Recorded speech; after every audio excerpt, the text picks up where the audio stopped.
एक नई जंग और दुनिया के संतुलन पर बड़ा सवाल। नमस्कार दोस्तों, आप देख रहे हैं स्टार न्यूज। मैं आपका होस्ट जुल्करनैन हूं। आज हम बात करेंगे पश्चिम एशिया की उस चिंगारी की जिसने एक वैश्विक बहस को फिर से जिंदा कर दिया है। जी हां दोस्तों, ईरान और इजराइल की जंग और इसका सीधा सवाल भारत की विदेश नीति और बहुधुबरीय दुनिया के सपने पर। ईरान एक ऐसा देश जो अमेरिकी वर्ल्ड ऑर्डर को कभी नहीं मानता। इसराइल अमेरिका का सबसे करीबी साथी जो अब ईरान से सीधा युद्ध लड़ रहा है। लेकिन जब ईरान कमजोर पड़ता है तो क्या भारत का मल्टीपोलर वर्ल्ड यानी बहुधुबरीय दुनिया का सपना भी कमजोर पड़ता है? जी हाँ, भारत और ईरान कभी 905 किलोमीटर की सीमा साझा करते थे। आज दोनों के बीच कोई सीमा नहीं, लेकिन साझा है सांस्कृतिक रिश्ते, इतिहास और राजनीतिक हित।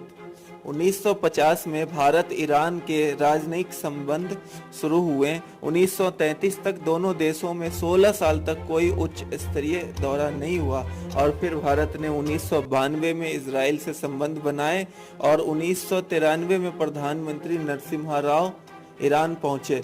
भारत हमेशा ऐसी दुनिया का पक्षधर रहा है जहां कोई एक देश हावी न हो, पर आज जब अमेरिका खुलकर इजराइल की मदद कर रहा है और ईरान अकेला खड़ा है तो सवाल उठता है, क्या भारत इस हालत में चुप रहकर उस बहुधुबरीय व्यवस्था को पीछे छोड़ रहा है जिसका वो समर्थक रहा है? ईरान हारता है तो क्या सिर्फ एक देश हारता है या फिर एक विचार, एक विश्व दृष्टिकोण भी कमजोर होता है? आज चीन और रूस भी ईरान का सिर्फ समर्थन कर रहे हैं लेकिन मदद नहीं। भारत ने तो इजराइल के हमले की निंदा तक नहीं की है। सवाल बड़ा है, क्या अमेरिका और इजराइल की बढ़ती ताकत के बीच भारत अपनी कूटनीतिक पहचान और विश्व संतुलन की सोच को बनाए रख पाएगा?